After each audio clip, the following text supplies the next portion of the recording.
All right, Alabama says that they ain't ready to hand over the keys to the US to the SEC just yet. They stunned everybody after subpar showing against Auburn, and we know when you talking about rivalry games, anything goes. All right, so when you talk about rivalry games, anything goes. So, um, I I I picked Georgia tonight. Um, I didn't bet, but they gave you one book. I heard somebody talking about it. They gave you 6.5 Alabama 6.5 points. So they really believe what Georgia did over the course of the season was fantastic. If you look at what Georgia done over the course of the season, 10-3, 56-7, 40-13, 62-0, 37-0, 34-10, 30-13, especially compared to what Auburn did last week. Like I said, Sparber again, 34-7. Florida almost beat Alabama too. 43-6, Mizzou, 41-17, Tennessee, Charles Southern, 56-7, Georgia Tech, 45 zip. And, you look at what Alabama did, and they had some, hold on. You look at what Alabama did, and they had some, they had some close games. You look what Alabama did. It ain't lost to Texas A&M. I think sometimes you just hell bent on beating one team. I think Texas A&M was hell bent on beating Alabama, but not beating everybody else. In Alabama, close game with Florida. Lost to Texas A&M. For a minute that Tennessee game was competitive. The Arkansas game was competitive. The Auburn game. So they showed more. They showed more chinks in their armor. Honestly, and that's exactly what happened. And it's going to be interesting. As long as Michigan closed the deal, we know the four teams is going to be Alabama 1, depending on Michigan do, maybe Georgia 2, Michigan 3, Alabama, Cincinnati 4.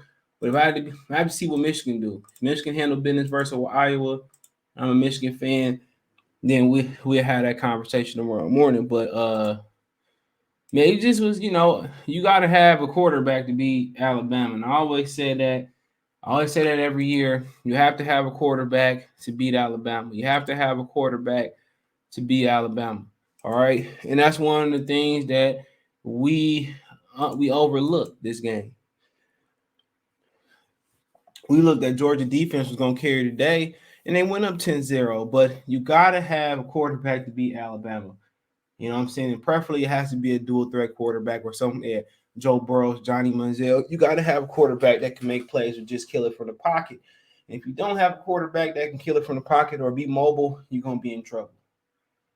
So if you're going to beat Alabama, you got to have a quarterback that got to be able to win the game for you. Because there's only so much your defense can do. We seen that versus Auburn last week. The quarterback was hobbled. Had the guy got out of bounds, we'd probably be talking about should Alabama be in or should they be out? But if you ain't got that quarterback that can make plays, you're probably not gonna beat that. You're not gonna beat Alabama. And tonight, Georgia didn't have a quarterback. A lot of people wanted them to switch back to the kid was JT Daniels. They didn't, and they quarterback threw 342 picks. I think a pick was in the red zone. Another pick resulted into a pick six. So you spot Georgia's 6 points on offense. You can't do that. 340 just fools go. They didn't stick to the run. Alabama did good to the run.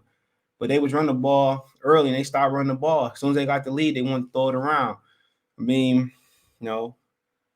think it's number 19, Bowers. Yeah, the tight end, he had a big game. Had he caught that, held on to that in the red, and then for the touchdown, maybe we're talking about something different. But like I said before, Michi the third, Williams, their receivers too explosive. They remind me of Ohio State with just a better trench play. That's the only difference between them and Ohio State is that their offensive line is more dominant. Over the last 5 decades, that's really the only difference. You know what I'm saying? And obviously Nick Saban, but Bryce Young, 421, 26, 44, 33 touchdowns. You can't let him sit back there and tear you up. If you can rush forward versus Young, you can make him. Same thing with CJ Stroud. Once you make them look at go through their progressions, they pedestrian.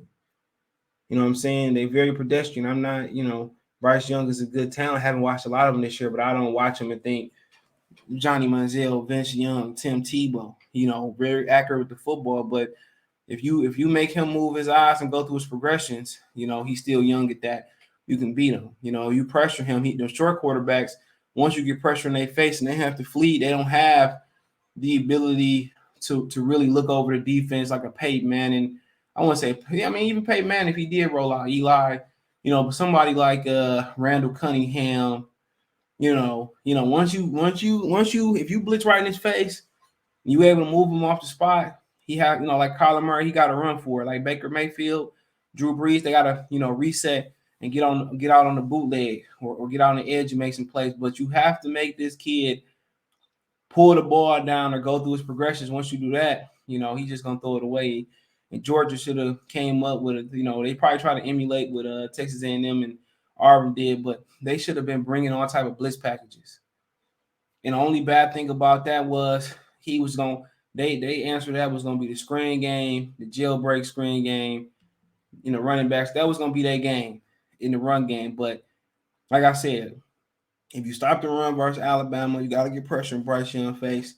And then after that, you got to tackle in space because they're going to get the ball out on the edges. They're going to run sweeps. They're going to run jailbreaks. They're going to run bubbles. They're going to run tight end screens. They're going to get on the edge and let their playmakers make. But how you get them in situations, you stop the run, you get them in third and long, and they can't use those plays. Once you stop the run game, the draws, the power, then you pin your tail back. You got to tackle in space versus them. But I was expecting a lot more from Georgia defense. Everything you read, you've seen as far as the scores this year, you thought they would come up big. But like I said, you think the baseball team getting over the hump, winning the World Series, you thought it was, time for Georgia, and who knows? They may be better at getting a second look, but historically, Nick Saban has had Kirby Smart's number, and a lot of people had some issues with with Bill O'Brien being offensive coordinator today. He did what he was supposed to do. Today he did what he was supposed to do. And like I said, these teams have seen each other in the national championship. You know what I'm saying? They ain't seen each other multiple times. And Kirby Smart, he just can't get over the hump. That's pretty much what it is. Kirby Stein can't get over the hump. Kirby Smart can't get over the hump from his old ex-employer, Nick Saban. And also where they lost the national championship bet was not playing Justin Fields over Jake Fromm. That's forever probably going to come back and haunt them. That's forever going to come back and haunt them. Because they would have a national championship with Justin Fields under center. I honestly think, that would be a no-brainer. And they chose Fromm, and ultimately that hurt them. And quarterback is still an issue for them, and got to find a quarterback. But let's take a look at Alabama. I think you'll see them force the blitz more. To me, the blitz should have been 50-50 today. And when Bryce would anticipate coming in his face, I would have brought it around on the edge. So, like I said, I think when they get a second look at Alabama, I think it's going to be very, very, very, very, very, very interesting. So, let me know what you guys think. Congratulations to Alabama 41-24, SEC champions. Don't forget you can follow me on Twitter, Facebook, Instagram. If you have a business question, inquiry, sponsorship, request, all my social media subscription, hit me up. Want to make a financial donation? Cash App, CJ Good 313, Venmo, CJ Good 313, PayPal link in description. Appreciate the financial donation. Check out the College Sports playlist for more videos like this. Comment helps. Next, hit subscribe button. Hit the bell icon button. Hit all notifications. Appreciate you. Notifications. Go live, drop a video. Let me know what you think in the comment section.